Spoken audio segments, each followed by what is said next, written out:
El secreto del ministerio de Jesús. Habíamos dicho que lo que le daba fortaleza a Jesús era esa su relación con el Padre, esa relación que se consigue por medio de la oración, esa comunión que puede y debe existir entre todo ser humano que tenga que enfrentarse a todo tipo de dificultades. Lo que le da poder al ser humano, y en este caso en la persona de Jesús, y que la lección nos está mostrando como un secreto del ministerio de Jesús, está en el libro de Marcos, capítulo 1, versículos 31 al 39, que nos está hablando acerca de la oración y de la comunión que tenía Jesús con su Padre. Levantándose muy de mañana, siendo aún muy oscuro, salió y se fue a un lugar desierto y allí oraba. Y le buscó Simón y los que con él estaban, y hallándole le dijeron, todos te buscan. Él les dijo, vamos a los lugares vecinos para que predique también allí, porque para esto he venido. El secreto de los cristianos es el secreto del ministerio de Jesús, es decir, la oración. Él oraba en un momento temprano del día, se iba a un lugar silencioso, un lugar solitario para tener esta comunión tan especial con su Padre. Dice al amanecer. El relato en Lucas también nos dice que en la noche, en los momentos en que todos estaban descansando, hay un relato de Jesús también cuando les pide a sus discípulos ya en las últimas horas que velen junto a él. Los discípulos se habían dormido, pero él permanecía en esa su relación con Dios por medio de la oración. Cuán temprano se levantaba Jesús para orar, lo que implica que el tiempo que dedicaba a orar a solas era considerable. A lo largo de los evangelios se nos presenta a Jesús como una persona de oración, y este parece ser uno de los secretos del poder del ministerio de Cristo. Dice un relato del Espíritu de Profecía que en el momento más difícil, cuando Jesús oraba, él se levantaba renovado, justamente por esa relación con el Señor y por medio de la oración. Muchos cristianos han establecido momentos para la oración, pero la oración no tiene que ser simplemente una repetición de una frase, ¿verdad? Exacto. Una cita del Camino a Cristo dice que orar es el acto de abrir nuestro corazón a Dios como a un amigo. Busquemos horarios diferentes a los horarios en que oramos, y especialmente la oración tiene que ser esa comunicación personal, es decir, cuando Jesús oraba, oraba por mucho tiempo, no era una frase rutinaria. Entonces, para romper el molde tenemos que buscar a veces horarios diferentes, ¿sí? Y cuando se busca un horario temprano en la mañana, pues como hay tiempo a esa hora, deberíamos un poquito extender nuestra oración. Otro de los puntos muy importantes a resaltar es el siguiente. Por lo general el ser humano está muy acostumbrado a pedir oración. Así Y a es. partir de aquello los intercesores. Está acostumbrado a pedir intercesión. Una de las cosas más importantes que nos ha enseñado Jesús es el hecho de orar directamente al Padre, tener una relación personal. ¿Por qué es tan importante esto? Porque Jesús, cuando estaba en su peor dificultad, en el peor momento de crisis, no buscaba intermediarios. Hay que tomar en cuenta que las grandes religiones en este tiempo buscan a hombres considerados santos o a la Virgen o a quien sea para que sea un intermediario entre Dios y nosotros. Cuando sabemos nosotros que nuestra oración puede ir dirigida al santuario celestial, porque Jesús ha abierto la puerta al santuario celestial, y lo que debemos aprender como seres humanos es a tener un contacto directo con Dios. No tanto a buscar que alguien ore por nosotros. Es muy importante aprender a tener una buena relación, una estrecha relación con Dios, porque básicamente a través de tradiciones, a través de formas un poco erradas, es que las personas se acostumbran o han acostumbrado a que otros oren por ellos, Así ¿verdad? es. Entonces Jesús no tenía un intermediario, su Claro. relación era personal, Y por medio de ese ejemplo también nos enseña que nosotros debemos hacer lo mismo. Exacto. Siguiente relato que es impresionante, Marco, acerca de un leproso.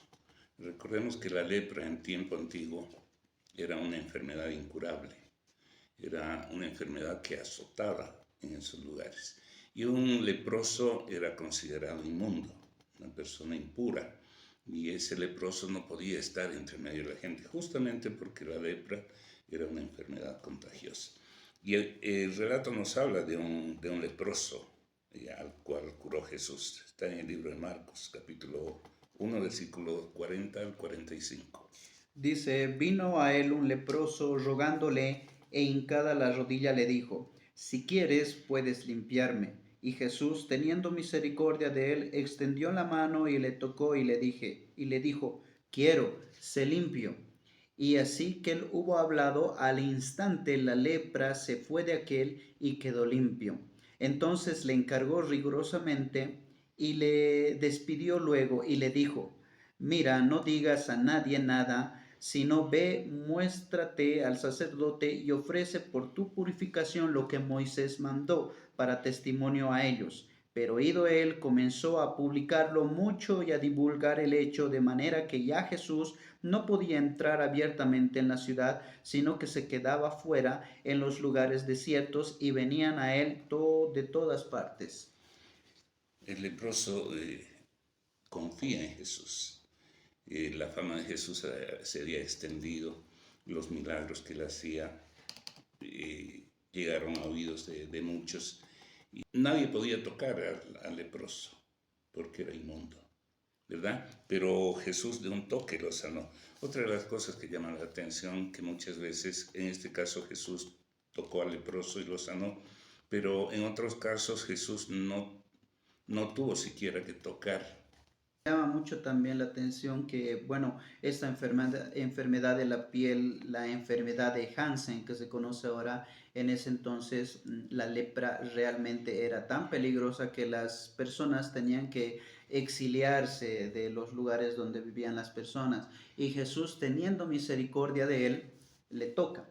¿Sí? Obviamente que a Jesús no le pasa nada, no es contagiado por esta lepra. Sin embargo, hay algo que llama mucho la atención, que cuando es curado el leproso, Jesús le pide algo y le pide que no divulgue esta noticia, que no vaya y divulgue, sino que se presente de manera adecuada en la sinagoga y presente un sacrificio por el mandato que le dio a Moisés. Es decir, no tenía que divulgar. Ahora me pregunto yo, quizás ¿será tan malo contar nuestro testimonio a los demás, o de qué manera podríamos El contar el punto testimonio? aquí es el siguiente. Jesús tenía un ministerio que cumplir, ¿verdad? Y de acuerdo al ritual, de acuerdo a la tradición de Moisés, el leproso tenía que ir y hacer un sacrificio, presentar una ofrenda. Eso es lo que le pide Jesús. Circunstancialmente, por algunos motivos, Jesús le dice que no haga eso. Y a la pregunta, Marco, cuando la mujer samaritana tiene un encuentro con Jesús, Jesús no le dice lo mismo.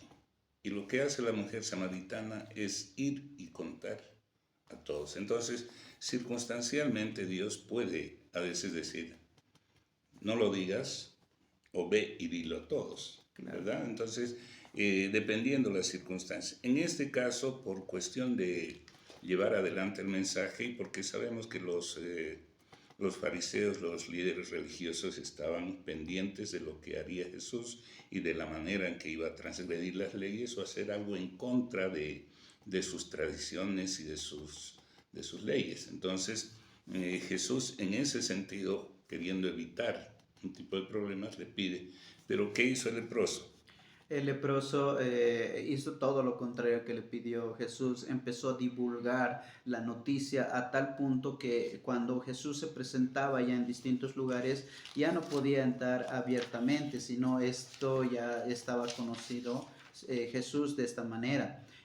Muchas veces en nuestro testimonio pienso yo que hay que tener mucho control de nuestras emociones, ¿verdad? Claro. Especialmente cuando sabemos que el momento y el lugar no son adecuados. Muchas veces es mejor actuar más que hablar. Asimismo, Jesús siente compasión por las personas enfermas.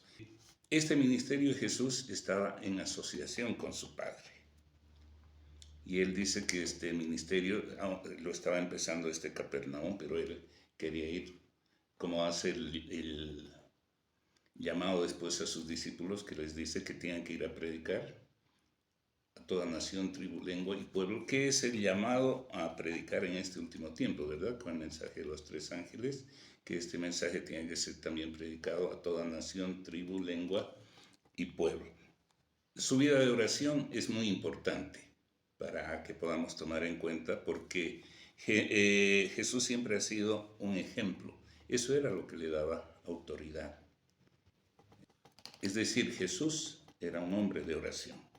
En representación de la humanidad, vemos que Jesús nos da el ejemplo como un hombre de oración. Su encuentro con los demonios.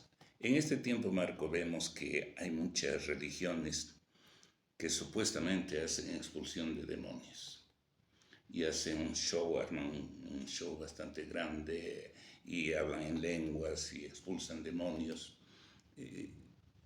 Esa era la forma en que Jesús lo hacía.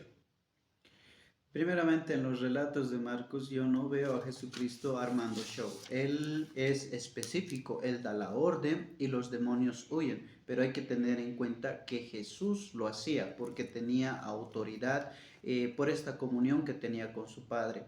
Ahora, los demonios reconocen a Jesucristo y son expulsados, ¿verdad? Así que Jesucristo no hacía ningún tipo de show primeramente. Él daba una orden específica.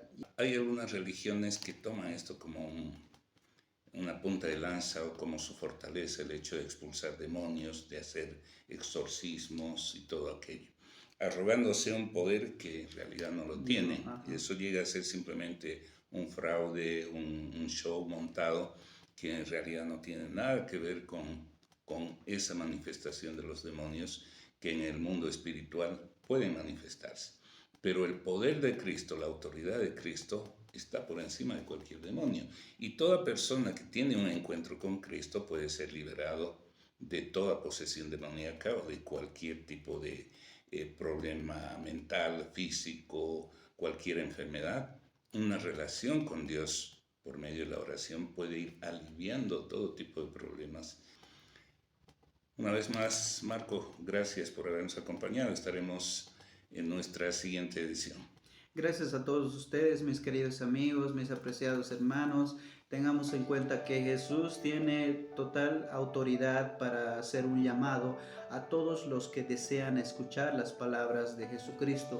Y Jesucristo lo que más quiere es que le sigan, y en medio de ese camino Él nos va a dar sanidad, Él nos va a dar curación, nos va a restaurar la vida, y como pasó en este relato de ser pescadores en el mar, estos discípulos llegan a ser pescadores de hombres. ¿A qué se refiere? Que su vida totalmente cambia y logran ser grandes instrumentos para este evangelio de Jesucristo. Amén. Gracias, Marco. Y a ustedes, hay mucho más de riqueza en la lección para quienes están estudiando. Este es simplemente un pequeño resumen, reflexiones de nuestra lección de escuela sabática. Les hacemos la invitación para que nos acompañe. Recuerde que si es de su agrado este estudio, puede compartirlo, eso nos va a ayudar bastante. Y pues puede buscarnos en nuestras redes sociales, tanto en Facebook, en YouTube. Estamos siempre para compartir con ustedes. Agradecerles su atención y hacerles la invitación para acompañarnos en una nueva edición. Una vez más, que Dios les bendiga. Amén.